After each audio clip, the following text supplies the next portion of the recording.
Spatial Ops is a free multiplayer mixed reality shooter that uses your real-world locomotion when you and your friends play against each other. You can play this alone with bots or with up to 7 of your friends all together, versing each other in your own arena anywhere you want to make it with your quests. You run, duck, dodge, and you're fighting against mixed reality virtual objects that you can get behind to use for cover. You can throw grenades over at each other on the other side, and I'm going to try a early version of this that can be single player or co-op where you're fighting enemies through a portal in mixed reality. This is one of the few games on this list you'll see from SideQuest. Unfortunately, it still isn't on App Lab yet, but over there it's got a 4.6 out of 5 rating. People saying it's not only amazing, but it looks incredible. People bringing up the map creation tool that allows you to build your home environment so the game works anywhere for you. And people bring up, even though this is an extremely early alpha, it's very promising. With the new mixed reality of the Quest 3, this is definitely a game to check out. Roblox VR, one of the most highly anticipated games coming to VR. This is, of course, the regular game Roblox brought over to VR. Roblox, if you don't know of it, it's a worldwide phenomenon. Probably one of the most popular games in the world, still with 60 million active daily users, many of a much younger age group though. It already has over 1,700 ratings, and about 58% of those are 5-star, with people of course saying, it's perfect, it's awesome, it makes me shake my buns. But you get down to that 16% 1-stars. People are saying they're having a lot of problems logging in. In fact, most of the lower reviews are citing the problems with logging in, which, as we've discussed before, that's referring to a lot of accounts that are being hard blocked because they are registered as under 13-year-old accounts, and they're really pushing the 13 plus on this app. If you sift more into the 3-star range, you get a little bit more of the honest reviews. People saying it is laggy, people saying it's experimental, it's obviously in beta. But with how many people play Roblox on the daily, this is a big move for VR for this to come out and be free now, and it's speculated it may stay free even after full launch, as Roblox has always been a free-to-play game. Tunnels just came out recently, and it's got a 5-star rating, and it's no wonder why. First, I've got to warn you, if you are claustrophobic, afraid of the dark, water, creepy things, don't get this game. The game drops you into this underground mine, and it plays on every major fear and phobia that people have. A truly proper horror game with 93% 5 stars and only 7% 4 stars. It's no wonder people saying it's a true VR scare fest. Tight caves plus monsters, fabulous and super creepy. Out of breath, no joke, I thought I was hyperventilating at one point while playing this. Beginning does start out a little bit slow, your movement's slow, it's got click turns, so if you're on the quest, just physically turn instead. But as soon as it starts going, it gets so creepy that you're constantly like, please don't scare me. If you're a horror fan at all, or if you have a friend who says, oh, VR could never scare me, I recommend downloading this for them. Downshot VR would be like if you took an extremely early build of Blade and Sorcery and Bone Lab and smashed them together in one. This physics-based game puts you in a countryside or a sandbox. You've got different guns and blades you can pick up, all kinds of physics to play with, scalars, size, slow motion, and plenty of bugs and glitches. It says there's a story mode coming soon, and it looks like it's one person that's developing it. They even left a message saying that they don't have time to fix all the bugs, but they're trying to prevent game crashes and keep expanding the game for people to enjoy. 15 ratings so far puts us exactly at 4 stars. 53% of those saying that it's 5-star, and some split all down the rest with 4, 3, 2, and 1 star. People saying it's okay, good effort, but there's a long ways to go. It's fun, it's awesome, and it's free. And of course, some people citing that they're having crashes and issues in the game. Definitely a game if you're into new sandbox ideas and physics, you may want to follow this one or check it out as it develops. But it definitely gave me some of those vibes of earlier builds of some of the most popular sandbox games now.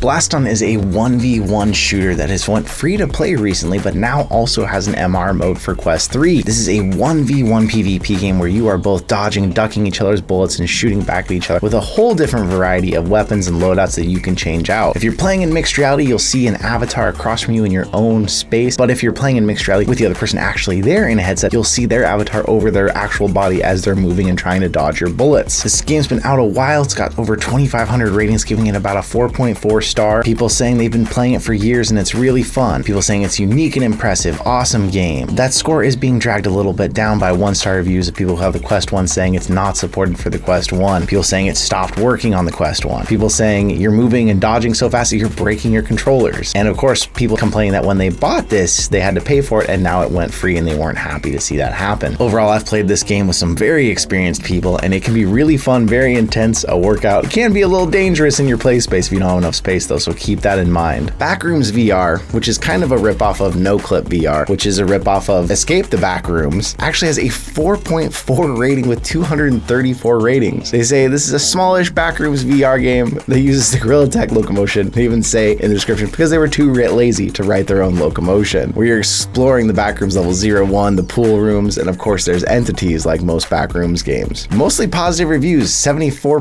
5-star reviews, people saying it's really fun, it's awesome, it's good. And with very few lower reviews, most of them are citing glitches or issues in the game. I wonder if there'll be another Backrooms somewhere on this list. Now you'd assume we have to have full body tracking and foot tracking to have a football or soccer game, as it's called here, but VRFS is a free football soccer simulator that uses the controller sticks to move, but then your hands acting as the feet to kick the ball, using realistic physics based off of how you're moving those controllers as to what part of your foot hits the ball, how hard you hit it, what direction you hit it. People are saying this is actually a really good simulator. It is very new, so it does still have a few bugs, but it's got a nearly 4.5-star rating, with people saying awesome, amazing, they're very excited to see the future of it, and the developer responding to comments already. If you're into soccer or football, this is something to check out. Population 1 has been out in VR for a few years, but it went free to play. It's often compared to a VR version of Fortnite because it's a battle royale game where you can squad up, you've got building mechanics, but unlike Fortnite, you've got all kinds of climbing and VR specific mechanics too. In the game, when you need to heal, you grab a banana, you peel that banana, and you eat that to heal. When you come into the game, you can either ride a jet pod in, or you can hold your arms up to glide off of the wall that you've been on. You can grab the ground, even pull yourself down behind some kind of cover and shoot. The game is definitely one of the most popular battle royale type games on any VR headset at this point. The game has almost 12,000 ratings, although it's about a 4.3. Some of those recent reviews have actually been dragging it down a bit. The game went free to play and people are like, hey, can I get a refund? Or, oh, I bought this a while back, but now it's free and I feel sad about that. They did offer out a lot of cosmetic packages and things to people who had already bought it. But of course, if you paid $30 and now it's free, it's hard to justify that. Definitely worth checking out, although with it being free, you're gonna have a whole bunch more people that didn't have that price barrier to get in, so beware of the community for a little while. No Hope The Escape has only been out for a matter of days, and it is creepy. Game plays out like a creepy escape room puzzler with a really dark history you're trying to discover. The thing that impressed me about this game, though, it had mechanics, physics that you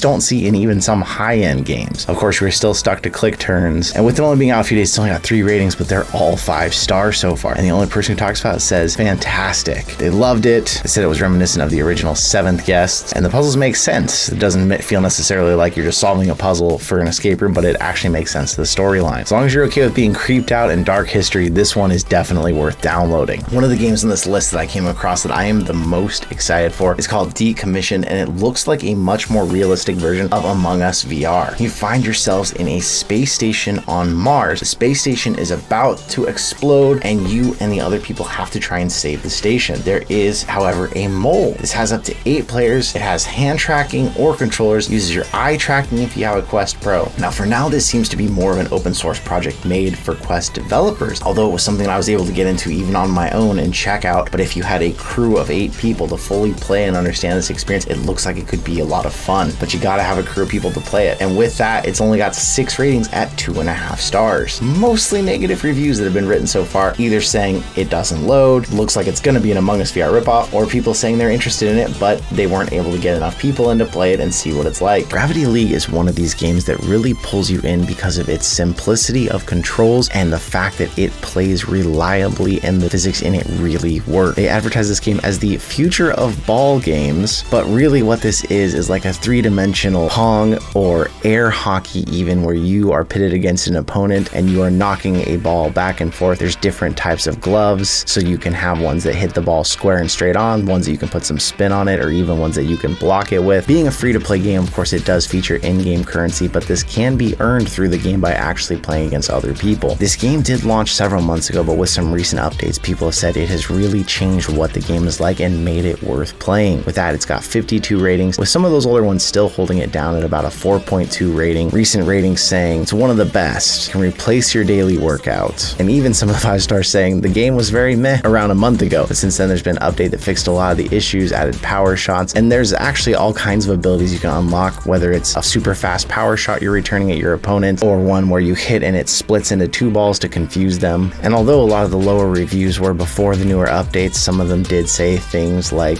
it's not the worst, but saying the game's unfair because eventually they did have to pay for better equipment to play the game more, and people just saying it's not great. Personally, after playing it, the problem I would say right now is it just doesn't have enough people in it yet to always get a multiplayer match, but they did have bots that you can play with and go up against, and I had a good time and I was getting real sweaty playing it. I would definitely say Gravity League is one on this list that you should check out. First Encounters is a free mixed reality reality demo that actually comes pre-installed on your Quest 3. And it might be something, especially if you're upgrading from a Quest 2, you don't even see or just skip over. It's definitely something worth checking out to see what the Quest 3 can do. It uses your room environment around you to have these little aliens that you're trying to shoot hide behind actual real life objects in your room. When you shoot the walls, it breaks through your in-home walls out into this alien world. And it's a good, decent example to show somebody what mixed reality is their first time when you're demoing the headset to other people. 6 ratings so far puts us at about a 4.7 star. Only one person gave it 5 stars with a written review that said, wow, 83% 5 stars and 17% 3 stars. If you missed this one in your library, I'd say it's worth trying out at least once. Sky Strikers is a game, after I tried it, I was really surprised it's not more popular. Sky Strikers is looking to throw its hat in the ring of VR games that are like Rocket League. Unlike other games in that category like Knock, where you use a bow and arrow to shoot yourself around, this uses more of a gorilla tag style locomotion where you bounce with your arms around the course. You collect rockets and you can shoot those rockets down and then launch yourself higher. And you have a bat you can pull out when you're near the ball to hit the ball towards your enemy's goal. With up to 6 people playing at a time, the game so far has 21 ratings, giving it a near 5-star rating. 90% of those are 5 stars and only 10% are 4 stars. People saying, amazing, best game ever, it's fun. And the only reviews that aren't 5 stars saying it needs some work, and the others saying that they get motion sick in it, which surprised me because it is a game that is not using any artificial locomotion, but some people are definitely sensitive to that gorilla tag style motion. If you're into gorilla tag, Rocket League, or just multiplayer games that look good, I would say find a crew of friends since this is free and get in and play together. Just Another Cooking Game is actually a PhD research project that they've published on the App Lab. This is very similar to Overcooked style games where you're in a kitchen frantically cooking as patrons come up and ask for their orders, and you get a score based on 3 stars. Although this has only been out for days, it's got 5 ratings, giving it 4 stars, split between 5, 4, and 2 stars. People have said, great game. People saying has potential but not there yet. Although in that 2-star review, they talk about how after every 2 robots you serve, you have to fill out a survey. This is only seems to be true in experience mode, not in play game mode. You do have to do experience mode first, it seems like, to unlock play game, and that's because they are using this for a survey to then use for their PhD research, I'm sure. But once you unlock play game, it's very reminiscent of other games of this style. People saying best game ever, awesome game. It is fun, frantic, a little bit more music would be great, and it definitely could be fleshed out into a full game. If somehow the developer who made this for their PhD research project finds this video, I would say flesh out the game. You've got something here if you keep pushing it. It is really fun when you have a big enough play space, you're moving fast and you're trying to serve these people. And if you took this to like multiplayer someday, I think this would definitely be a game people would even pay for then. Crawl Space is a game where you are looking for a job and you found an odd job where over 5 nights,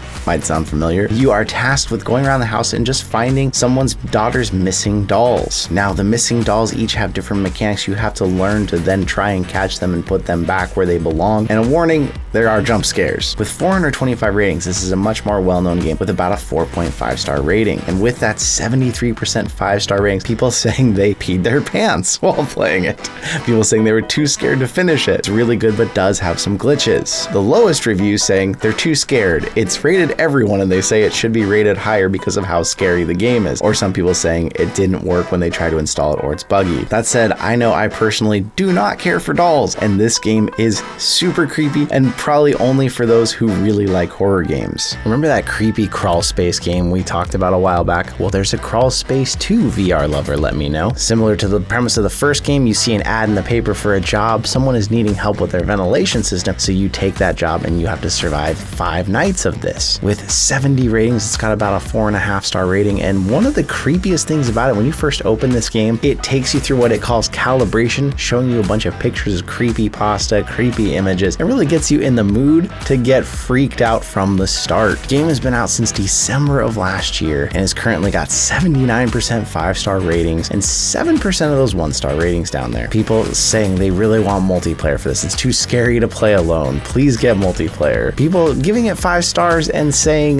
that Crawl Space 1 was better, or people saying that they got rid of features from Crawl Space 1 and giving it 1 star. A lot of the lower reviews mostly comparing it to the first one and saying the first one was better. What do you think? Do you ever play horror games in VR? I know a lot of people don't. Pavlov's Shack is the biggest and most well-known shooter on the Quest, and it's been free all these years. Although it was supposed to be Pavlov's Shack launching on PSVR 2, and they launched actual Pavlov with a price, and with that, people have speculated, is it possible Pavlov is close to a release and won't be free for much longer? Whether that's the case or not, if you haven't checked out Pavlov, you've absolutely got to check it out. The game has tons of different game modes, whether it's a classic deathmatch, team battle, search and destroy. There's even zombies modes, a predator mode. So much has been added to this game, it's surprising we haven't had to pay for it yet. And with that, about 12,000 ratings, about a 4.4 star overall, 75% 5-star ratings, only 8% 1-star ratings. This game is so popular that even the reviews have gotten out of hand, with people putting all kinds of weird reviews where they're just trying to draw pictures, saying great game, saying I'm SpongeBob. And if you can sift far enough to actually find useful reviews, people saying this is the best VR shooter they've played, it's beautiful. Some people giving it low reviews saying that it would no longer update for them. And people of course bringing up the woes that come with free multiplayer games though, and the communities that come with them. If you somehow haven't checked out Pavlov already, I'd say hurry up and do it. Now I don't recommend too many games that are on side quest because of the degree of difficulty that it takes to add them onto your quest versus something like AppLab where you literally can just one click on your phone and it'll show up in your library. But Attack on Quest is worth the trouble. Based of course on the popular manga show Attack on Titan, Attack on Quest is a simulator that is looking to put you in that world and take down titans. This game has a 4.5 rating on side quest with over 1 million clicks, almost 2 million views. This is one of the most well-known side quest games to date. A lot of reviews saying that it just needs to be on AppLab, and that's the most important thing that people said. Is rated intense because of a lot of movement. Make sure you've got your VR legs if you're considering jumping into this one. At first glance, Hybo might look like Fortnite or Pop 1 in VR, but this game is considered a competitive first-person shooter VR game with a flying system that is incorporated into your bow that allows you to move around the map quickly, trying to take down your enemies. With a lot of positive reviews, people saying this is a game you absolutely have to experience in VR. I've had it recommended multiple times in the comments section. It is currently undergoing some big changes that the company says you can follow and keep up on what's happening. Some of that has caused them to get some more negative reviews as things have changed. People haven't wanted to see the change, or it's caused more glitches to happen. But with how many good reviews I've seen, reviews that had even changed their score when they saw why things were changing and how quickly the developer seems to respond to all of these reviews, this seems like a game with a lot of promise that might be worth spending some time in. X8's looking to be the Valorant of VR, and already it's delivering. This is a 5v5 hero-based shooter, currently with 6 different heroes you can choose from to play on your team. Whether you are attacking or defending, you are pushing into your enemy's territory, turrets, tripwires, smoke, all kinds of different ways you can approach this game. And I've got to say, the first thing that struck me when you get in, the graphics actually look really good. The game is too new to have a lot of ratings. There's only 2 5-star ratings so far on the Oculus Store, but over on Steam, we've actually got some written reviews. All so far are recommend from the early access players saying high potential, better than Pavlov. If you're a fan of Valorant or Counter-Strike, you're gonna enjoy this game. And people saying the devs in the Discord are really active. X8 is a game I would say pause the video, go get it downloading on your headset right now if you're into these kind of games, because you're gonna have a blast trying this out. And there's tons of people in the lobby. I didn't have to wait at all to get in the game today. Gun Raiders is a free-to-play VR shooter with tons of different game modes between a new Battle Royale,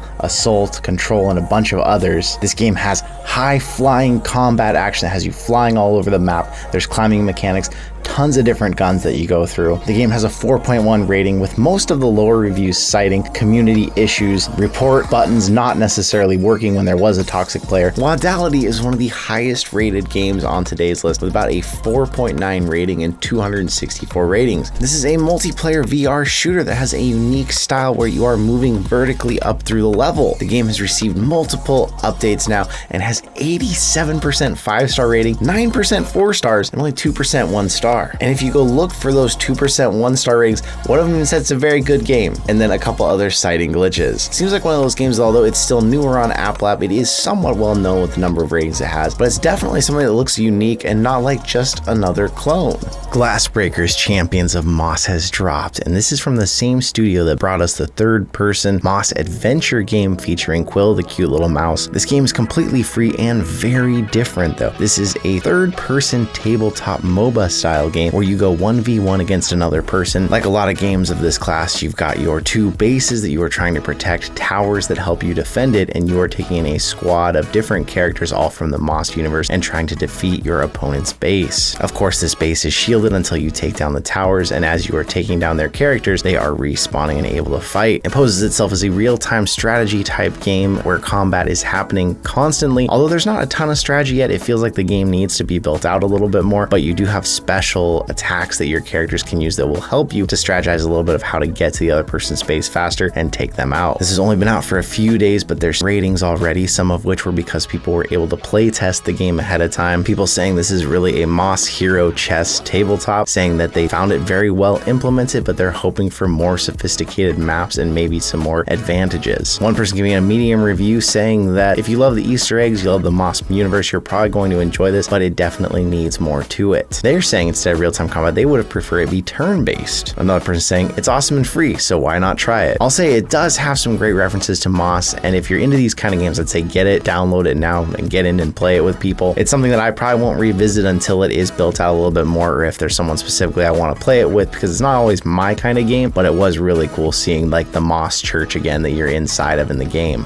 VR Chat is the other and probably even more popular known social platform in virtual reality. VR Chat is primarily a place to hang out and meet people, but people have designed rooms that are games that you can hang out in, murder mysteries, places to explore, and other fun things to do together in VR Chat. There is so much that people have created in VR Chat that it is something you can even go in solo, make private rooms, and just go check out all kinds of different things. There is places where you can go undersea diving, you can go fly a spaceship. There is so many different things to do in VR Chat. Home Detective was a really cool idea before the Quest 3, but now with the Quest 3, it is awesome. The full color pass-through, going in with the mixed reality in your own environment, if you have the walls all mapped correctly, it just turns your home into this crime scene, and you're trying to figure out what's going on. 27 ratings, most of which were before when you were doing this on that black and white grainy pass-through, or if you were one of the few who had a Quest 3, but it puts it at about a 4-star rating. 59% of those are 5-star, and then split between the 4, 3, 2, and 1. People saying they love the game, they want more cases. People saying they loved it, but now that they've added in models, they don't really like the human models as much. Some people saying that things were outside of their barrier, which made it hard to play the game. And then of course people complaining if you wanted to play the upper levels, you had to pay for them. When I tried this before Quest 3, it was really intriguing, and now I'm actually on the verge of paying for the levels just to see more mixed reality like this. I definitely hope we get more games like this. Grapple Tournament is a game that's been out for a couple years in VR, but it just went free to play on the Quest 2. The name Grapple Tournament comes from the fact that this is kind of a tribute to Unreal Tournament from back in the day, but you've got a grappling hook that adds a whole element of parkour and fast-paced movement to this game. In the 2 years it's been out, it's racked up over 100 ratings, giving it about a 4.2, although a lot of those were when it was still paid, with more recent reviews mostly being high 71% 5-star ratings, people saying they love it, people saying 10 out of 10 you need to download it, people saying that this is like Tribes, Unreal, and Quake all in VR, and even people saying that they paid for it but they're happy to see it going free to play just so it can grow more. This was a game that I personally tried a couple years ago and it was paid. It was really fun, and at the time it was fresh after launch, so there was still some players, but as we saw the community die down, it wasn't nearly as fun because you couldn't get in and get those rounds. Now that it's free, there's going to be plenty of people to play against, but of course that will also mean some of the woes that comes with free to play games. Definitely a game that if you gave it a chance back in the day or you haven't yet, I would say check it out now, especially while it's fresh and a lot of people are getting it free. Rec Room VR is one of the most popular social apps on all VR headsets, especially the Quest. Rec Room is free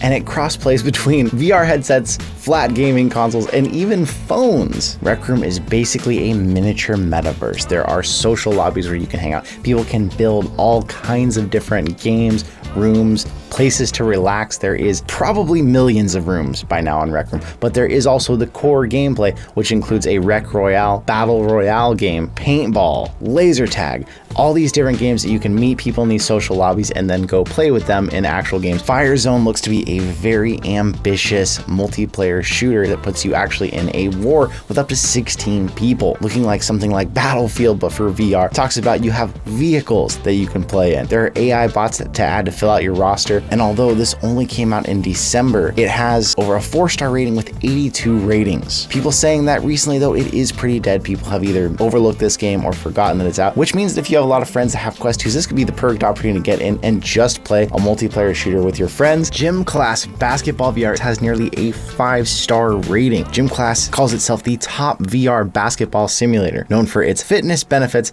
the fact that it's free, and the fact that you can play multiplayer games with your friends. It even has dunking in it. Now there is a free version and there is a premium version, which you can actually have your own private courts. You can personalize your avatar, but even the free version still includes multiplayer modes, bot bot modes, matchmaking. Definitely worth checking out while it's free. Thanks to R1VQ, who suggested a really new game called Bumpy-R. This is like a VR bumper cart simulator. Advertises itself as a casual social VR game. You actually take your meta avatar, so you get real immersion if you crafted yours to look just like yourself, and you're driving this cart around in this colorful world and crashing into other people. This feels like one of those games when you find it like Fall Guys or even kind of like Gorilla Tag, when you get into it really early, long before it blows up, and it feels like if it gets built out the right way a little bit more, there's going to be a huge audience that goes after this game. In just a few weeks since it's been out, it's cranked out 17 ratings at still a 5-star rating. 94% 5-star and only 6% 4-star rating. People saying this is an amazing game. The physics and the driving are great. People saying the only problem was there just wasn't enough people to play with. People saying best co-op racing. People saying it's more than you think. And of course, no bad ratings at all. I suffered the same problem when I got in. I didn't find anybody, although this was earlier, right after it had come out. I feel like this is a game to watch out for or even download now, because I feel like it's going to have a future as long as it finds those people. Gods of Gravity has over a 4.5-star rating. It is considered a social arcade-style real-time strategy game. You compete in a showdown as a deity, but unlike other deity simulators, this is actually a multiplayer experience for 2 to 8 people. You're trying to eliminate your opponents. You're trying to take over the entire solar system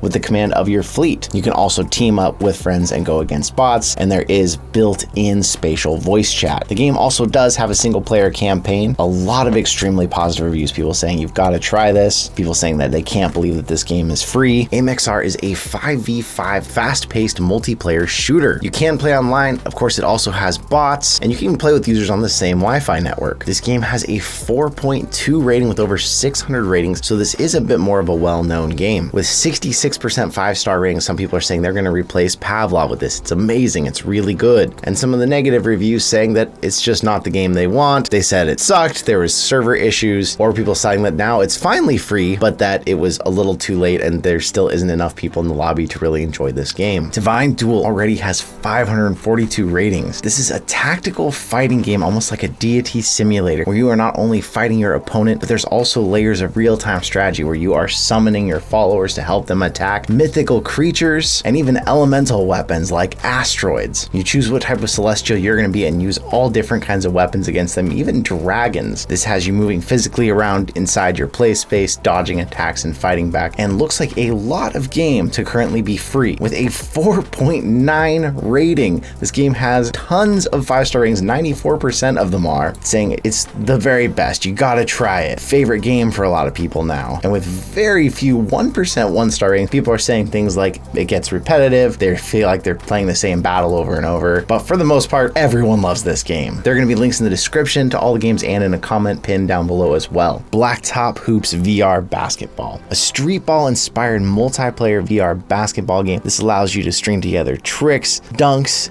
and play with people all around the world. They advertised this game was built to have the most realistic basketball mechanics alongside dynamic AI, where they used actual motion capture animations from actual street ballers. With a nearly 5-star rating and over 5,500 ratings, this game actually has very few low ratings. With any free game, people do tend to rate them a little higher because they didn't have to pay for it, but countless reviews say that this game is fantastic, has great dynamics, but when you go into those multiplayer games, you might be really good or you might really stink when you play against actual other people. Hyperdash is another game that started at $20 and has now gone free to play. This VR multiplayer team-based shooter has about a 4.6 rating with nearly 2,000 ratings, with all different kinds of game modes from payload, domination, capture the flag, elimination, and more. There's all kinds of different things to do, and the game looks like it has a real esports feel to it from the colors and the uniforms they've chosen. 80% of the ratings are 5 stars, and it seems like the developer responds to every single one of them. If you check out Ultimex, the minute you look at the trailer, you can tell this looks similar to like a Rocket League style game, but where you are in mechs. The mechs can zoom, they punch, and you are trying to knock a ball towards your opponent's goal. With 2v2 options or even 1v1, you're playing in much smaller teams than some other games of this style, but this game has a 4.2 rating with over 500 ratings. 65% of those are 5-star ratings, saying it's very well done, it's easy to play, that it's a great game, but some people also citing that it takes too long to get into the lobbies. Some people saying it's just not fun, feels clunky. And more as time has gone on, this game has been out longer and longer, people saying it just takes too long to find other people. With that said, you only need a few friends to fill up a lobby on this, so if you haven't checked out Ultimex, now might be the time. Quantar has finally launched free on Quest 2. This game is looking to be the Smash Brothers of virtual reality, but unlike most fighting games in VR, this doesn't have you standing trying to pull off kung fu moves in your room. You're sitting down, relaxing, playing with your virtual fighters against other people all around the world. And an interesting thing, you're also still a full-size avatar similar to games like Moss and Astrobot, where you are inside of the game and you can actually mess with the other avatars. Like in the old days, if you're playing Mortal Kombat and you reached over and smacked your friend's controller out of your hands, there's different ways to bother them while playing together. Game literally launched today, only 6 ratings so far, and of course 5 stars. The game looks gorgeous. People are really liking it so far in beta testing, and there's 100% on those 5-star ratings, but there is no written reviews yet. Jump in, check this game out, and maybe leave a rating for the developers, as I know they've been working for a long time on this game and are excited to finally see it release. Bait, a free-to-play fishing simulator. This is a multiplayer game where you can get with up to 4 of your friends, fish in the same pond together, hanging out, having fun. They've added multiple different locations that you can go fish since this game has come out. You even customize your reels, your rod, your bobbers, and you can actually play using your customized meta avatar if you've taken the time to make one that really looks like you. This game has a 4-star rating and a higher number of 1-star ratings at 11%, often citing either now because it's free to play, a lot of foul-mouthed kids in the lobbies, more toxic community members out there, or some people saying the content has just rolled out too slowly for the game. Although recently they just added a virtual social hangout here for up to 12 people. You can even do other things like toss a beach ball around, skip stones. There's even some RC boat racing. You can get Nano Force completely free on Quest 2 right now because it's in early alpha. And this game is seriously Splatoon, but in VR. You end up in your own private room. You've got different avatars to choose from, different weapons to choose from, and it is a very early build, but it's very promising already. But so far it's new enough and little known enough. It's only got 16 ratings, but still about a 4.7 rating. 74% of those are 5 stars and just 13% 4 and 3. People saying things like, great game, it's Splatoon, it's really fun. But people saying it's obviously early alpha. It still needs work. It's got promise, but it's got a long ways to go. I will caution you, if you are not used to a lot of motion in VR, this game may be a bit much for you because you can paint the floors with paint, you can paint the walls, the buildings, and then you can duck down into that paint and move really fast, move up buildings, jump around. It's really cool, but it's definitely for people who've got their VR legs. PokerStars VR is a free-to-play, basically casino simulator,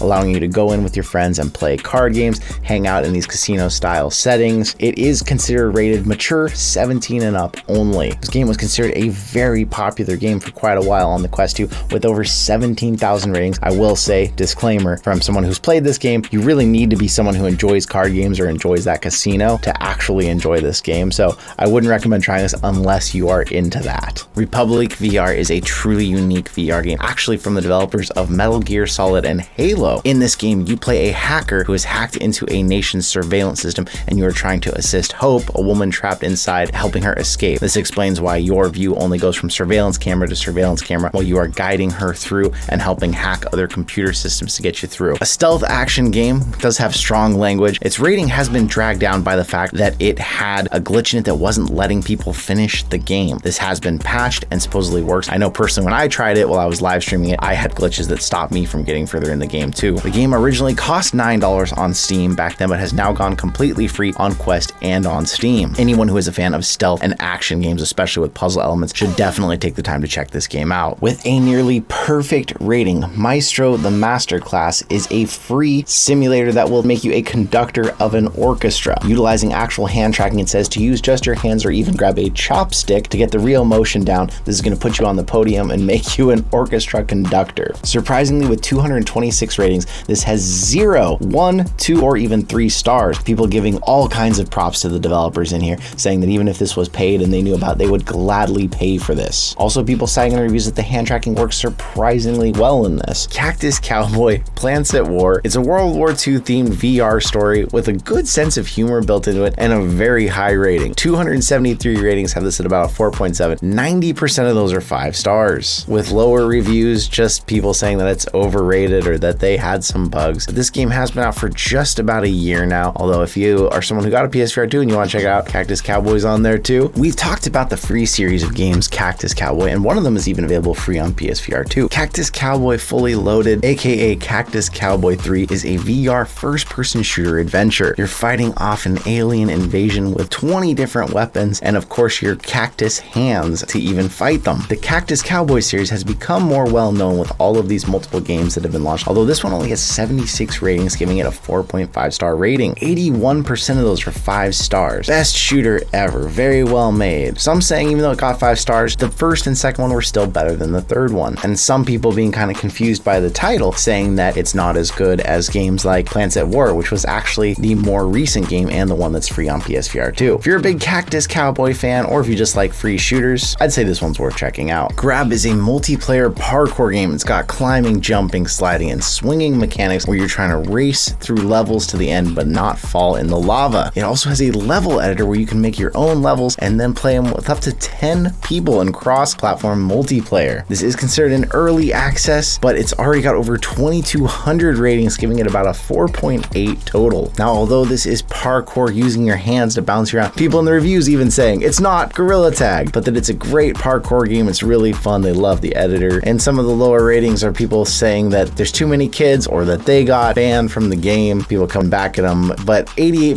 5-star ratings. Definitely a well-liked game. Meta Horizon Worlds, if you haven't heard of it, is basically Meta's own version of Rec Room or VR chat, with all different kinds of user-created worlds, different games that you can play in, or just different social lobbies to hang out with. You can meet people from all over the world. Although recently they've started a creator program where creators who create worlds for them can actually make money off the worlds they create as people visit. It definitely still feels to me like it's behind where Rec Room or VR chat currently are, but a lot of people are turning to it as they find lobbies more and more full of young people they don't want to spend their time with in the other popular social apps. Hexiverse Adventures is a game that really surprised me. In this game, you're dropped in on a little tiny island. There's a sword you pick up and you quickly start hacking away at objects around you, and this collects resources. Then as you get these resources, you can continue to expand this island out and you discover new biomes, enemies, and secrets. Being out for such a short amount of time, there's only 5 ratings. 4 of them are 5-star and 1 is 4-star, but no written reviews yet on Oculus. Over on SideQuest, there was a couple of reviews, and I really have to echo Lana's review here. They said at first it seems like it's boring, but after a few moments you start to get into the game so much that you don't want to stop. I got in at first when I was trying this out and I was ready to give up, but as I started to see these new biomes take shape, these enemies, this island environment grow, I kept wanting to play. There's some weird addictive quality to this game. That said, this is very early. Right now you only have a sword where it feels like you should have a pickaxe or a hammer for some of the things you're breaking. And they said this first level is to showcase their concept and provide a glimpse into the expansive universe they plan to develop. I will say, with how much fun I'm having even just playing this version, I will be watching for more. If you've dreamed of snowboarding in VR, Slope is a way to do it for free and early access right now on the Quest. It's a little bit of an unusual control style. Either of your controllers becomes your 2 feet on the snowboard, and then you use that to then fly it down the mountain. I actually got fed up with trying to figure out the control style like that, and I just strapped my controllers directly to my feet, and I had an absolute blast trying to play this way. It's obvious the game isn't meant to be played this way. You can't quite put the pressure down you need to on either side of the board. This just came out on April 18th, and it's currently sitting at a 4.3 rating. 78% of that is 5 stars, saying it's a great game for snowboarders. You must play, you're gonna love it. And some lower reviews saying that the game didn't work for them, didn't work on Quest 1, they couldn't figure out how to snowboard. I will say the first time I tried to open it, there's a screen right in the beginning that warns you, this is an early build, it's gonna change a lot, there will be bugs and glitches. Downhill Bike is a game that just reminds me how much I want there to be a Happy Wheels VR. In Downhill Bike, your 2 controllers become the handlebars of your bike. Weirdly, you turn those with your actual hands, but to move forward, you still have to push on the analog stick on one of your controllers, and you can race at high speeds downhill. There's a helmet that you can toggle on and off to help you prevent motion sickness, but this game does not hold your hand without that helmet on when it comes to how far you can launch the bike, how much it'll spin out of control. The game has only been out since May 5th, has 5 ratings so far. 3 of those are 5 stars, 1 4-star, and 1 1-star, but the only person that left an actual written review said to buy this game, although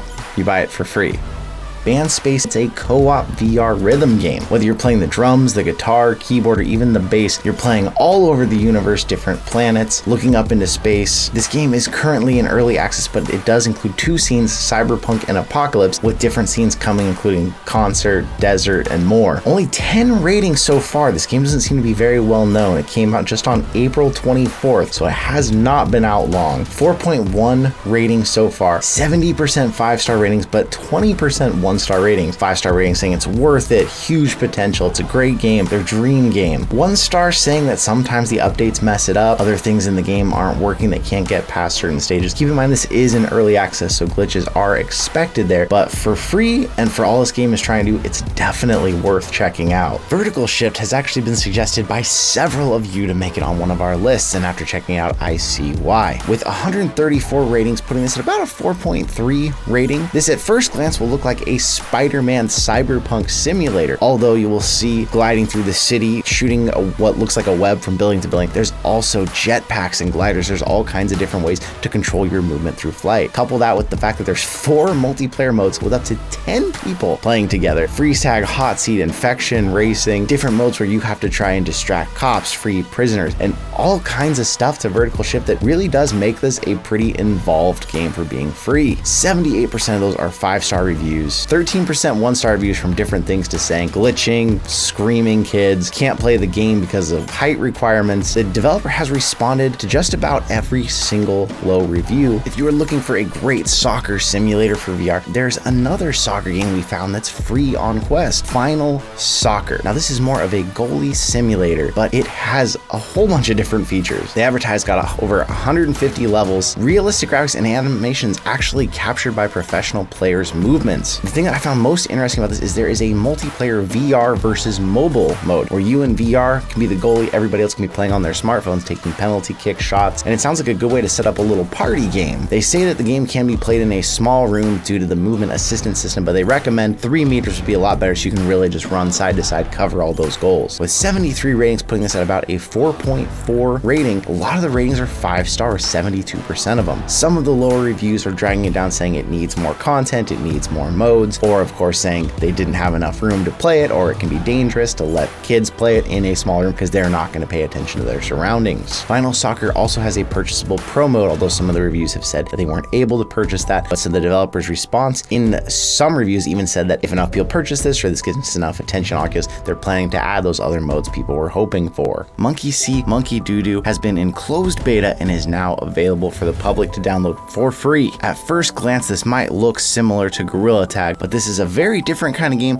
that pits you and your friends as monkeys racing against each other to try and collect bananas, whether you're climbing up and jumping off of trees, swinging on vines, bouncing off of lily pads, and trying not to get eaten by the crocodile. It's a very fast-paced game that then has rewards that you can use to buy new cosmetics. You can customize your monkey, and in the lobby you can have a whole bunch of players hanging out together just having fun, and then going into matches with up to 6 people total racing to get the first bananas. We've got Tower Tag. Tower Tag is described as a hyper-dynamic, futuristic, paintball-like PvP shooter. You have a grappling hook locomotion, so you grapple your way from tower to tower, but the interesting thing is you have to defend yourself by ducking behind this tower and shooting around it at friends. With a 4.5 rating and only 75 ratings so far, most reviews are positive, 81% 5 stars. Now the reviews do really vary here though. Some people saying it's great, some people saying it's glitchy, some reviews even suggesting that they push people to give them the good 5-star reviews, and that's what's helped. I know I tried this personally years ago on Steam, and it was a cool game if you got in with just your friends and played, but between the lobbies not having enough people and the gameplay getting repetitive, I did find it kind of boring over time. I would definitely recommend, if you do want to try this game, either join their Discord or find a group of people you already know online and use this just as a fun way to hang out with your friends. Platformer Prototype is a VR obstacle course where you are walking on your hands, pushing yourself through an obstacle course. It's only got 21 ratings, so this doesn't seem to be nearly as well known of a game, and those ratings are a little mixed. 61% 5 stars and only 10% 1 star. People are saying this game is amazing. Other people saying the gravity isn't good because you can't wall climb or pinch climb.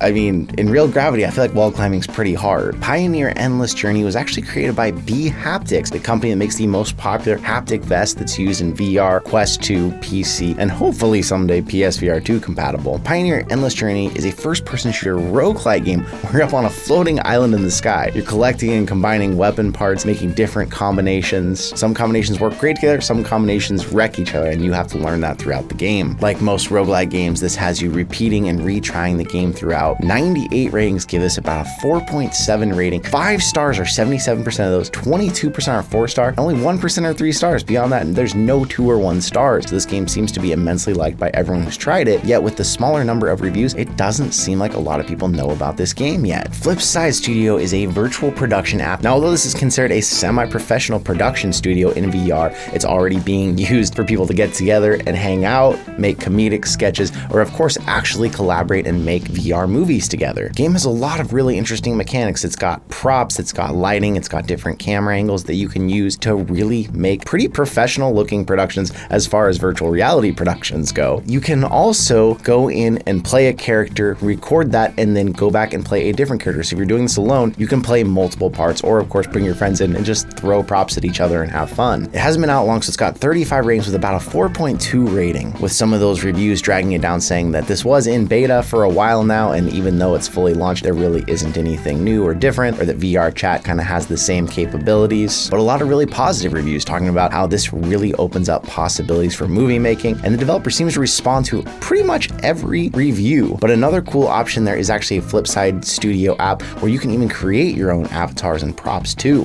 Fight Back is an action game on Quest 2 that uses hand tracking to do the actual fighting. This game is created by Celine Tricart, who we actually had on the podcast and interviewed recently. Although this game looks like an action game on the surface, it's actually using tenets of self-defense in the game and teaching you some of these techniques as you play the game. As a creature of light, you've noticed that other stars are going missing and you have to go take on the shadows to try and help save them. The game is just launched, so it doesn't have any reviews yet, but it looks really interesting, and it actually was in the competition at the 2022 Venice Film Festival, where we were told it had a really positive reception. People really liked it, especially because using hand tracking was really simple for new people to approach it. Luna Episode 1 Left Behind is one of the highest rated experiences on App Lab with nearly a 5-star rating. This is Episode 1. It is broken into 5 chapters, and only Chapter 1 is free, but to unlock all 4 other chapters, all you have to pay one time is $2. But you can try out the first chapter completely free. It is a cinematic experience where you are playing a drone in a post-apocalyptic world trying to help Luna, this girl, escape and stay safe. And it uses voice recognition. You actually talk to this character. You make different choices in this that will make the game play out in different ways. We had the developer recently on our podcast and interviewed them, and they said they were really trying to make something in VR similar to like a Telltale's Walking Dead kind of game. Ratings for this game are really good, and the only reviews that I could find that were any lower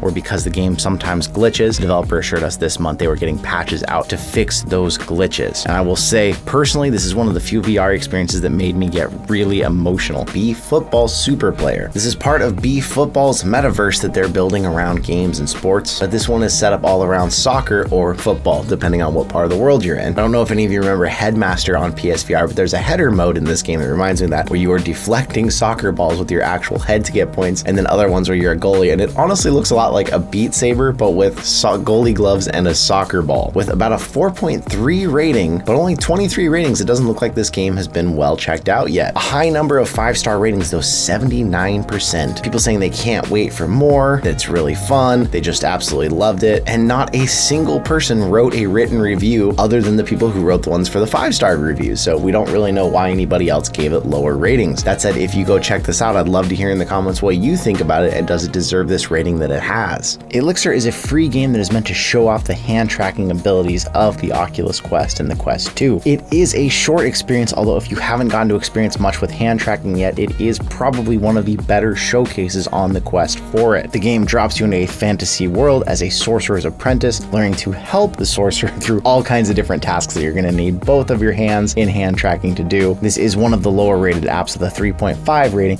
mostly due to its short length that people mention in the reviews. Meteoric VR is a game where controllers are optional. You are set above your planet, and it is your job to defend it from meteors, UFOs, lasers, and all kinds of incoming objects. If you have the controllers in your hands, you're flicking out towards with the triggers, firing lasers out of your hands. But the best way to play this is with actual hand tracking. You're putting your palms up almost as if you're telling someone to stop, and firing lasers out of your hands like Iron Man directly from your palms. There's different modes, missions, endless, multiplayer's coming. It's actually a lot of fun, but you end up feeling like you're kind of doing a weird workout game as a cat simulator, because you end up going like this, almost like you're clawing on a scratching post or something. The game only has 15 ratings. It doesn't seem like it's very well known yet, but it is completely free and it's been out for over a year. 73% 5-star ratings, people saying they think it's worth paying for. It's the best hand tracking they found. It's great VR, and there's only 7% 3-star, no 2 stars, no 1 star. The only written review that is below a 5-star is someone who's using the controllers and saying they wish they had a better way to shoot the mirrors. So it seems like everyone is really enjoying this game, Project Demigod. Now keep in mind a couple things about this is considered a demo and it is in early access. This is a physics-based combat game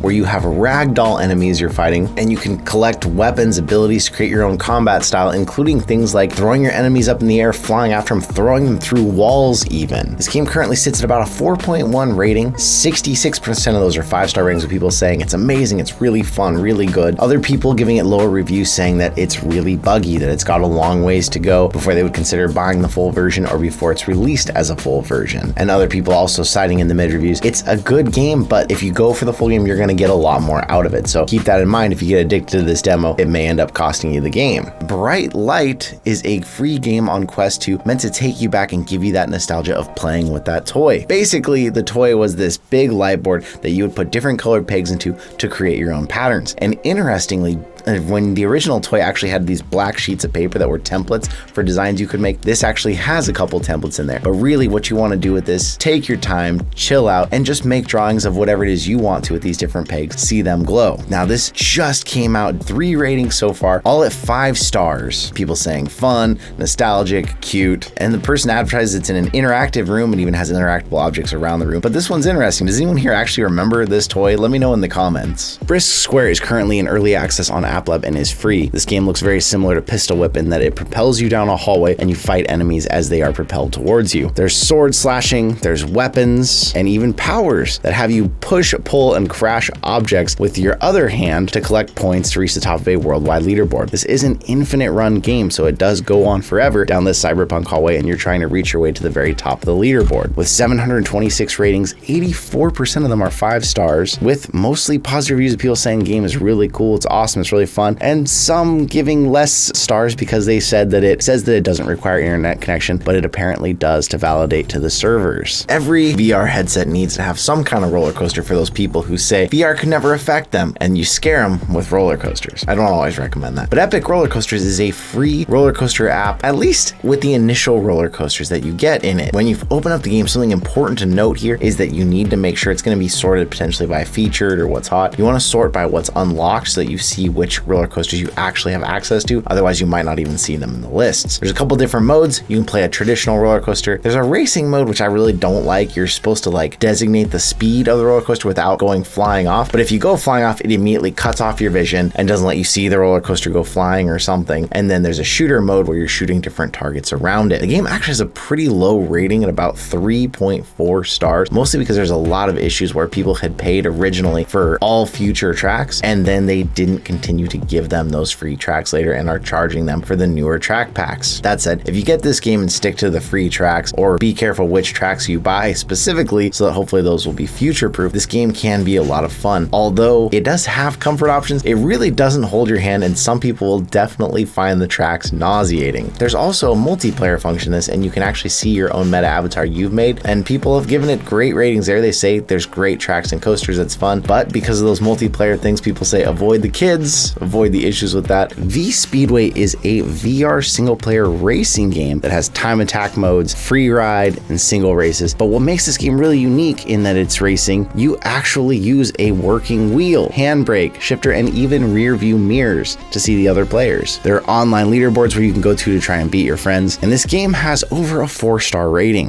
with 61% 5-star reviews. People, of course, in the reviews are saying needs to add multiplayer, people mentioning that they would like to be able to choose cars, and of course that this is just a great start. This is compatible with bHaptics, so if you're one of the few people that has a bHaptics vest, this would be one where you can race and feel those car wrecks. Don't Upset Bobby is a puzzle horror game where you are tasked with 3 different puzzles that you are trying to quickly finish before Bobby, the scary monster in the room, gets upset with you. Not a very well-known game. This has only got 17 ratings so far with about a 3.8 rating. People saying that it is really scary. it is really fun. And the only negative review that's left said it was too long to load. The vision you see of Bobby here reminds me of a terrifying Garfield Halloween special I saw as a very young child on some very old VHS tape that was in my house. This one looks like that would take me back to that. It might be a little scary. Liminal is a unique gaming experience in VR in that it is a collection of all different kinds of experiences. Meditations to fighting killer bots, different caves, and space exploration. Liminal claims that it's applying research by neuroscientists and psychologists that is meant to induce and augment emotional and cognitive states. Now, this game has a 4-star rating and is rated for everyone, with some of the reviews dragging down that rating because there is many free experiences people say that you can try in this game and enjoy, but eventually, if you run out of credits, you can't continue to earn them. You would have to pay money to try some of the other experiences in it. The developer is responding that they are trying to find a way to balance that people can try more experiences without having to pay money at that point, but a lot of the reviews do cite that there is still tons to try out in the game without ever having to pay, so that it might be worth it to try since it is free. Guerrilla Soccer Online is part of the Guerrilla Sports collection and still has a 5-star rating. Although there's only 4 ratings so far, they've all been perfect ratings. This describes itself as an interesting sports VR competitive game, and obviously you play as a gorilla. The locomotion is of course inspired by Gorilla Tag. You're running, jumping, knocking the soccer ball around with your hands. The only 2 reviews, one of them says it's fun and the other says mean because of the way the community had taken a dip, but then it says it got better again. But there really should be a report and mute button. What do you think of this game? You should leave a review because at this point that review is going to be pretty pivotal to its overall score.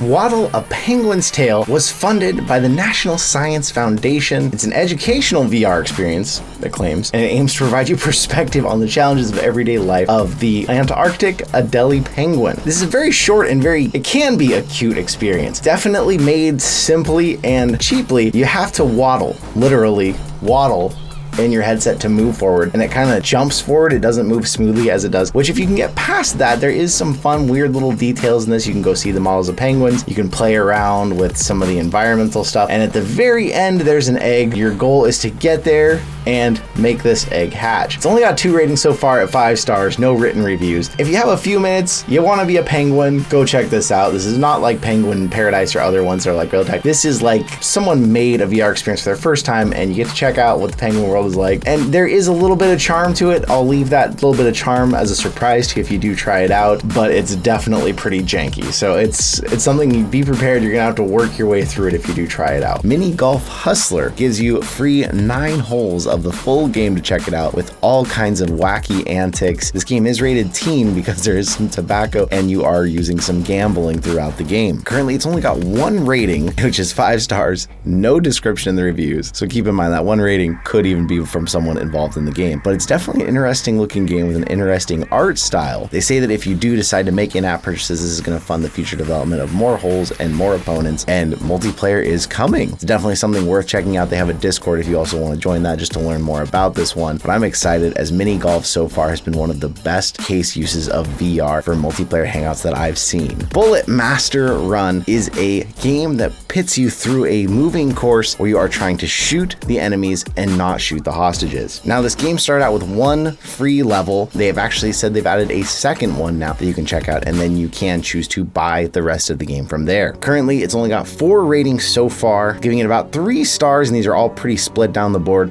1.5, 1.4, 1.2, and 1.1. People saying that it's fun, but people saying that it's only 1 level. It's definitely something, if you're interested in seeing what's new and free on the store, check this out and see what you think. The developer seems to respond to all of the reviews on it. It definitely gives me some vibes of like a Time Crisis, but in extremely early stages of development. So maybe there will be a future for this as it just came out. Punch Fit is a recent addition to the app lab from developer The Strippers, although that doesn't seem to have anything to do with the actual game. Punch Fit is another one that is focused on fitness and activity. They advertise having over 50 workouts. It's primarily a boxing game. This game, interestingly, only has 88% 5-star ratings, but with 10% 4-star and only 2% 3-star, it does have an extremely high rating from the people who have played it. Kizuna AI Touch the Beat is a rhythm-based game based on Kizuna. So if you are a Kizuna fan or you even know who they are, this might interest you a little more. With a 4-star rating, a lot of people are citing this as your typical rhythm game or a less good version of Beat Saber. Some of the reviews just getting straight up a little creepy vibes. This is worth it for fans of it,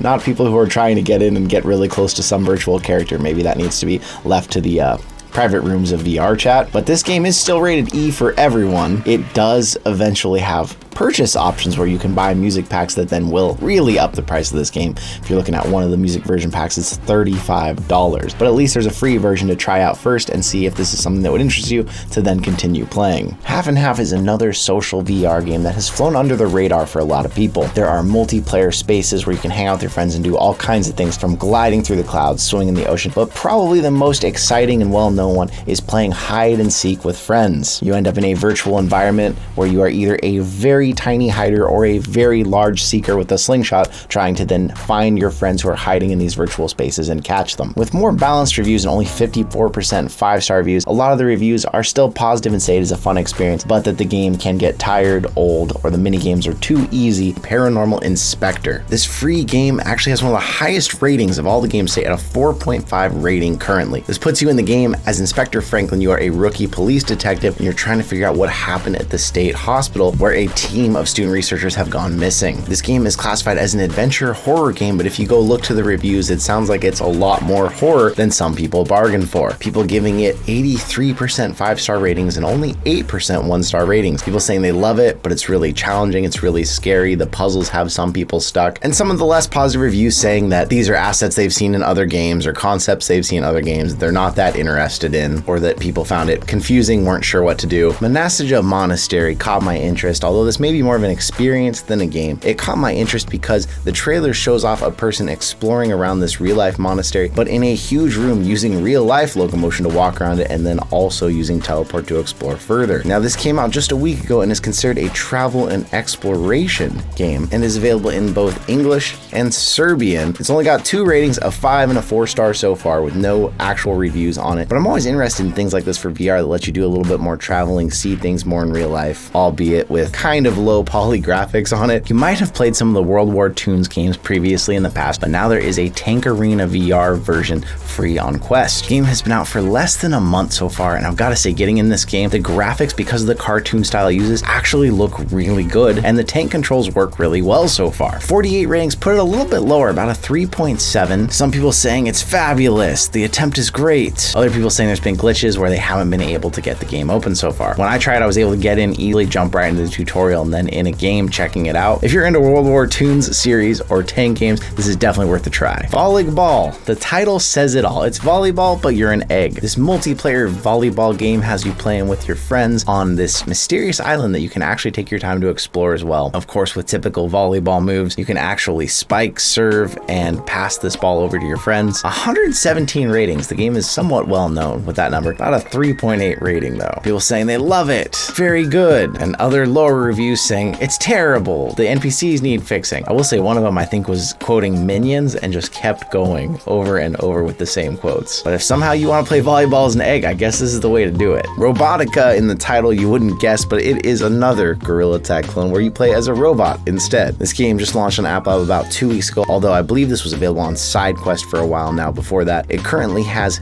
10 ratings, giving it about a 4.2 rating. All of the written reviews are 5-star, 80% of them. The 1 and the 2 stars, they didn't write anything to leave about it, but people say it's good, they love it, it's robots, basically just another version of Gorilla Tag to check out. Hordes is a VR wave shooter game that has you fighting witches, goblins, vampires, and other scary monsters, and it definitely has one of the lower ratings on the game list, although many times they specify this is a game in development and lots more features are being added as it's developed. You fight using magic wands, and they've added newer melee modes that they advertise can even give you a workout with over 80 levels of VR horror. Monkey Flippers is a game about a monkey trying to find its way back to its home with the parents and can't seem to find its way. 4-star rating is made up of 65% 5 stars and 22% 1-star ratings. People saying it's good, people saying it's the best, people saying it's not good because they wouldn't let them be a mod for the game. Although it's got a high percentage of 1-star reviews, very few of them actually wrote anything, so most of them are the higher ones. But what do you think? Is Monkey Flippers worth your time to check out? Venta X describes itself as a 3D VR cinematic concert, but there there is something more than meets the eye here. With 95 ratings giving this about a 4.7 star rating, people said it's wonderful, unforgettable, amazing, really neat. But there are mentions of something kind of creepy in this too. I don't want to spoil too much here beyond what you see in the trailer, but it might be worth something checking out if you're someone who likes a little surprise and also wants to see what VR can do for concerts. Apple Climbers is a hand-based locomotion game featuring nothing other than apples. Shows different modes like race, exploring the hub with your friends, ice sliding, bouncing, and has a very similar aesthetic, obviously, to Gorilla Tag. One of the higher rated with about a 4.2 rating and only 85 ratings. 5 stars are 76% of the vote, with only 12% at 1 star. Seems as though the game has a very small community from the reviews, with some of them talking directly to the developer, even by name, and the developer responding. But the game does have an official original soundtrack, it says. WebGuide is another free game to check out. It's immediate when you look at this. This is a game that's meant to be a Spider-Man simulator, but unlike some of the others, this is also a multiplayer game. This game does have a lower rating at about a 3.5, although 46% of those are 5 stars, 24% are 1 star. Some of the top reviews saying this game is really fun, this is the Spider-Man they were looking for. Other lower reviews saying that there's bugs, it's a short, easy experience, or citing some of the community toxic issues. That said, the game interestingly has a third-person perspective camera just for content creators, so if you are looking for something to go mess around and pretend you're Spider-Man in, make a video about, this might be the one for you, especially with the mechanic that you can even hang on to other players while you're playing the game. Might bring back some of those Spider-Man memes.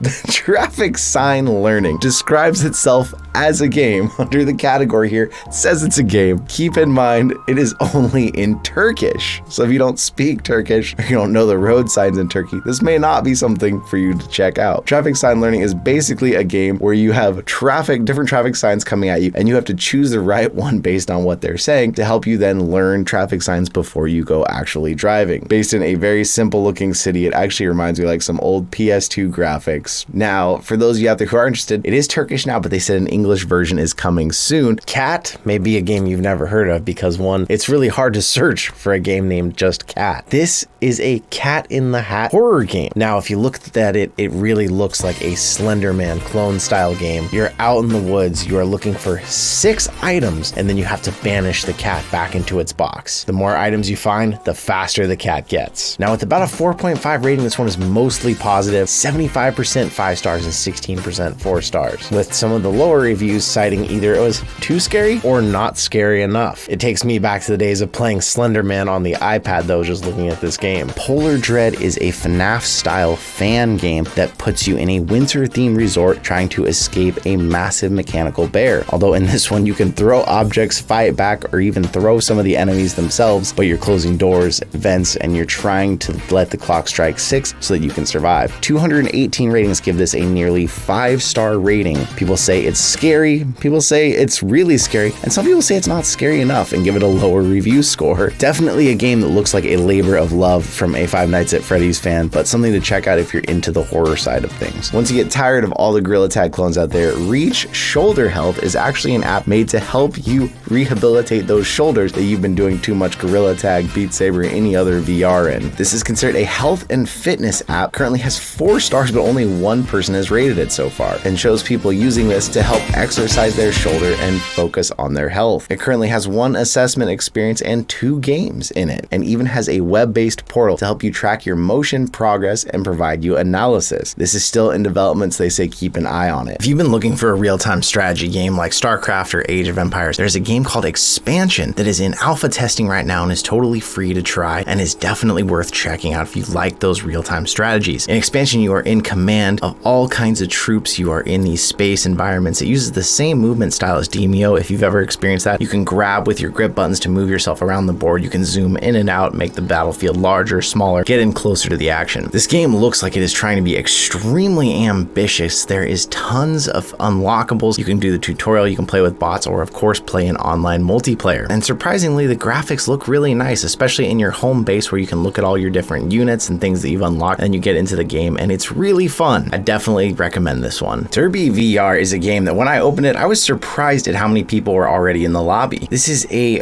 baseball hitting simulator, not really a full baseball game simulator. You come to, they call them the batting cages, although it's an open field with a couple of motorhomes out in the distance to try and motivate you to hit further. You can hit balls there. You can head over to the actual diamond and play. Weird thing, each hand is a baseball bat, and I didn't find a way to disable one, so it wasn't like you could really clutch up on one bat and feel like you're really swinging. 241 ratings, and a lot of them are 5-star at 79%. People saying incredible, nothing better, and then other people saying terrible, kind of good, couldn't bat, rob my money, since you can spend peanuts in the game to buy custom bats and such. If you're a real baseball fan, check it out. It's definitely not a great looking game by any means, but it's free. Kitten Run VR is Gorilla Tag, but you're a cat instead of a gorilla. The game only released on April 16th, about a month ago. They say run, jump, climb, dress up, be a kitten in the world of fun and joy. They're going to be adding, of course, fight mode, floor is lava, and other familiar Gorilla Tag style modes. Of the 4 reviews so far, all 5 stars, yet the first one says trash. Gave them 5 stars. The other one says not just a Gorilla Tag clone, fun game. Gorilla Tag is a cat, what can you say? If you've long dreamt of playing Flappy Bird in VR, well, Beer Pong Basement is free and has a version of Flappy Bird to play while you're in it. Beer Pong Basement is basically a man-cave simulator where you are in the basement. You've got beer pong, arcade machines, card games, darts, and you can play this multiplayer. You can play it solo, and currently right now this shows a free trial version, but the full game is also free. The main part of the game is actually the beer pong, of course, and the physics of it are actually pretty decent. At first I found I was overthrowing the balls a lot, but as I started to get the hang of it, I was sinking bounce shots, I was sinking more shots, and if your opponent tries to do a bounce shot, like in most home rules of beer pong, you can smack that crap out of here and not let them sink that bounce shot, especially as it's worth 2 cups earlier in the game. Game only came out this year. It's got 17 ratings, putting it about a 4.2. People saying it's great with friends, it's got great potential, and the only lower reviews saying it's either bugs or it just gets kind of boring. One really cool thing in this though,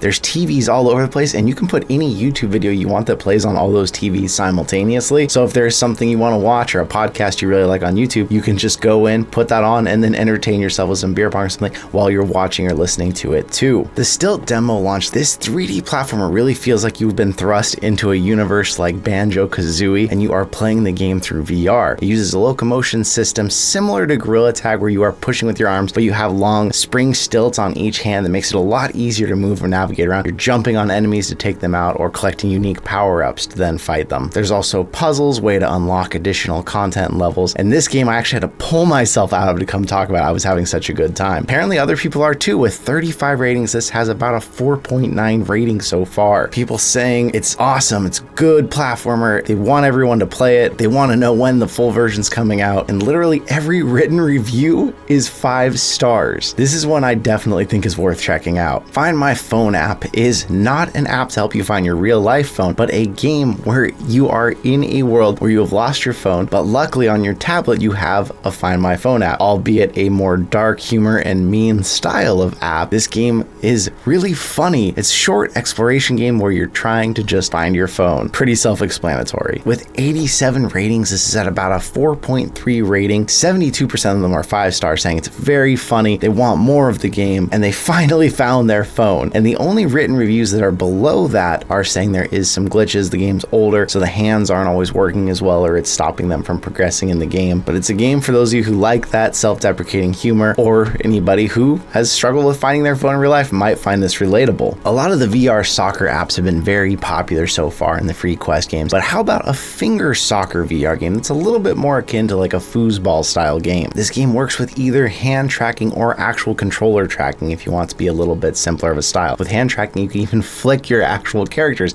to knock them towards the ball. It's got tons of options in it to change how the game works. You're choosing your team, your formations, but then you can change your player size, your game time, the arena you're playing in, and things that will actually affect how the ball moves, like how sticky it is. Only 8 ratings so far, so it doesn't seem like this game is very well known, but about a 4.2 at that. And there's only one actual written review with a 5-star category, says give it a try. Of course, saying it is a fun little physics-based experience, and they prefer the controllers over hand tracking. Still, sadly, like it seems most hand track games are. A game that really looked up my alley, 2076 Midway Multiverse, is like the old arcade games that are from the side or from the top down, where you're in a spaceship battling waves of incoming enemies, and through power-ups or additional weapons, you're trying to fight through these walls of enemies to get to the next level. 2076 puts a new spin on this in VR, where you are now sometimes playing it classic style, sometimes playing fully immersive and moving the ship around along with the drone, as well as you are trying to fight through enemies. There's even a storyline. You're a time traveler who went back in time and changed the course of the world to prevent the Nazis from taking over, but now the Nazis from alternate universes are coming back to fight and try and reclaim this timeline. There's VR and AR versions of the game, and the game, I will say, would be absolutely awesome if it was a little better optimized. When I was recording, it was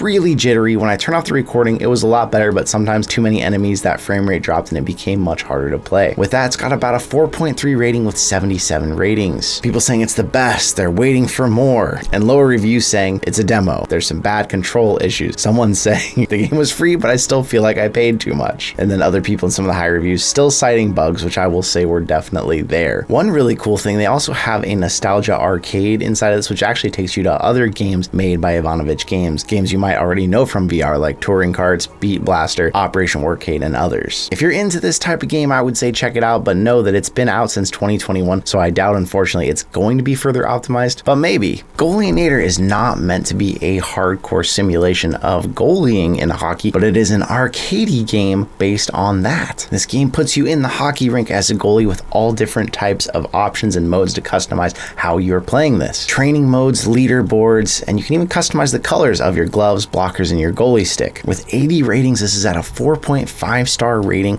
71% of those are 5 stars. People saying favorite game. It's good, but they really need to add leg pads. Unfortunately, we don't have leg tracking yet, but maybe that's possible. People saying they love this game, and lower reviews citing issues wouldn't load. Other people saying an update messed up the game and the ratio of sizes that they were used to, and some people saying the version on Steam is far better. With all of the free games I've checked out, I've got to say this is the first one I've ever seen use it in hockey, which seems like it would make sense. Emergency Academy is a training simulator that takes you through possible emergency situations. The only thing interesting about this is it does use mixed reality, so I actually had to put out my cat that was on fire with a fire extinguisher, learning to use an actual fire extinguisher. It's definitely a cool idea. It's early and it looks like you may have to pay for anything beyond the first experience. Unless you're really looking for something different in mixed reality, probably not one you're going to spend much time on, and it's too new to have any reviews. So if you do check it out, give them a review. Beers and Boomerangs is a demo. Although this game has been out for a couple of years now, this game is probably one of the funniest games you're going to see today. Although if anyone from Australia plays this game, I'd love to hear in the comments what you think of it, because it's pretty much every Australian stereotype there is. In this game, you have a boomerang on each hip. You are fighting off kangaroos that are coming to steal your beer that looks suspiciously like Foster's. You're cooking up barbecue burgers, putting shrimps on the barbie for your friends who are either doing the worst Australian accents I've heard, or maybe Australian accents that I've just never heard. This demo version is pretty short, only giving you a few levels, but it really gives you a full idea of what's coming in the game, and I will say after playing it, I will be watching for the full release of this game. It's got about a 4.8 rating with 58 ratings. 90% of them are 5-star. Nice treat, amazing game. 10,000 out of 10. And the worst review I could find written on the game was still 4 stars. If you've got 20 minutes to burn, I would suggest downloading this, checking it out. Although be careful, I got so immersed throwing the boomerangs that I punched my wall, and I haven't done that in a while. Arena Jam is probably one of the most complete free-to-play hero shooters that I've tried so far, and for some reason it has 0 ratings on the Oculus Store and on SideQuest, even though it's been out since May 2nd of last year. This game, you drop in and it feels very familiar if you've played games like Unreal Tournament. You've got a weapon wheel on one hand, grenades, shields, force fields, and you drop in, you can go 1v1, 2v2, capture the flag, and you can get in and try this even just with bots. The game moves really well, looks quite good for the art style that it uses, and so I'm shocked that there seems to be no ratings or people just aren't aware of this game. That said, with how few people are aware, you can probably download this with a few friends and just play it together, but it's actually really cool. That's another 10 free games for you to check out. Cream Soda Club is kind of like if The Sims took place in a nightclub. You go in, you can arrange the VR club the way you want to. You're this overseer from above, but then you can go down and feel like you're partying with all the people you've arranged in it. And then there's some interesting elements that add in, like some people try to make trouble and you can then throw them out. This game advertises that you're discovering new tracks from the latest album of the popular band Cream Soda, a Russian band, so maybe this game would be more popular in Russia. So far it only has 1 rating at 5 stars and 100%. Obviously that 1 rating could easily easily be from someone that made the game, but it's only been out for a little over 10 days so far. If you like managing clubs, setting up clubs, or just feeling like you're in an epic rave club, this might be worth checking out for you. Definitely leave a rating for them if you do. Taiko Frenzy was actually suggested by Deadpoint. They said it's an awesome rhythm game and should be on one of these lists. Taiko Frenzy is a percussion rhythm game. Think about a big drum meets Guitar Hero, where you're immersing yourself actually in the world of Japanese folklore with original tracks exclusively made for the game. Each track has 4 different difficulty levels to check out, and the game has 6 ratings so far, giving it about a 4.8. 67% of those are 5 stars, 33% of those are 4 stars, and there's no 3, 2, or 1 stars. People saying it's a nice environment, you can actually get a workout playing it, people saying it's challenging but relaxing, and that it's actually pretty high quality. If you're into rhythm games, drums, or just looking for a new free app to move in, this is probably worth checking out, as it just launched on May 24th. The Obsessive Shadow is an indie VR survival horror game, and it is proper creepy. You're at home when an emergency broadcast comes on, and then you realize something is outside the windows. You have to try and survive in the house with nothing but your flashlight and your eyes. With a surprisingly decent looking environment and really good window reflections with the flashlight, this game really does have some creepy environment to it, and 9 ratings give it about a 4.5 star. The only written reviews we have say it's scary AF. If you love horror at all, you gotta check this out. It's short, but it's worth the download. And with people saying, wow, you've been looking for a new horror game for a while and something that's not a horror game in a Gorilla Tag clone, well, here you go. Burial Stone has a demo to check out, and it really surprised me. This is a surprisingly ambitious game and a lot of levels to it, especially just for a demo. From things like the graphics slider, which you could crash your quest to, all of the different items. Although the gameplay itself, it is a dungeon crawler, but it's turn-based. The turns don't take any time, but as you move, you go from grid to grid to grid. The enemies do the same, so it takes away the sense of tension, something like Dread Halls would have, where enemies are just sneaking up on you. If you see an enemy, it won't move until you've moved. This does add a level of strategy to it. Only 1 5-star rating so far. It's got everything from puzzles to spells, different weapons, inventory. If you're into these kind of games, definitely check this out and consider it. Monster Rampage VR feels a lot like a mobile game where you're top down, you're moving around, your character shooting hordes of enemies that are spawning at you, and every so often you can upgrade your weapons, create some kind of a gas that kills the enemies close to you, but it delivers all of that in a VR game. In this game, you're running quickly, although I found you're mostly running backwards because you don't have the big enough, strong enough guns yet to really kill the enemies in front of you. You're moving backwards, firing at them as you're running towards your upgrades. So keep that in mind if you're someone who gets motion sickness. But this game is a lot of fun if you're into those kind of games. It's got about a 4.5 rating with 19 ratings so far. People saying they highly recommend it. Interesting, nice game. And although they have just a few 1 and 2 star reviews, no written reviews at all in those categories. You can of course pay more to get upgrades in it, but even just playing it as it is, I found the upgrades were coming often enough and I got better enough at the game that I was enjoying without paying anything. The graphics aren't incredible, but you quickly forget that when you're getting mobbed by tons of enemies and trying to survive in this game. So if you're into that kind of game, this is definitely one to check out. If you're someone who finds remodeling a kitchen relaxing, or maybe you want to learn more about what it takes to build cabinets, Kitchen Assembly has a demo that lets you go in and do all kinds of things, from aligning cabinets, leveling them with a laser level, measuring them, clamping them together, installing them, all these kinds of things. This hasn't been out for long, but it's got 0 ratings, and I'm not really surprised why. This is definitely more of an instructional training, I would say, than any sort of game, but I checked it out, so I thought I would share it with you in case someone was curious or wanted to try something like this. I at least learned some things. If you're into auto battlers, turn-based strategy games, Keystone Titans might be something to check out. Although it feels like it's very early in development, it's an interesting game because it has a lot of different stats that you're trying to build on your team as you buy monsters, level them up, and then let the battle play out in front of you. There's a countdown clock that counts down the amount of time you have to prep, and then a battle clock that's running the clock while the battle's happening. If you're familiar with these type of games, this is probably going to feel really familiar to you. For me, I felt a little lost in what was happening. There was multiple tables and I was moving between them, managing the monsters at all of them at the same time, but it was cool to see building up a team and fighting against the other teams. It did seem like I was winning a little too well for someone who had no idea what they were doing. It's only got 1 rating, 5 stars. This thing hasn't even been out for a week yet, but if you're into these type of games, I'd love to know. If you try it, in the comments down below, tell me, is this a good one? Is this something that you think has a future in it? I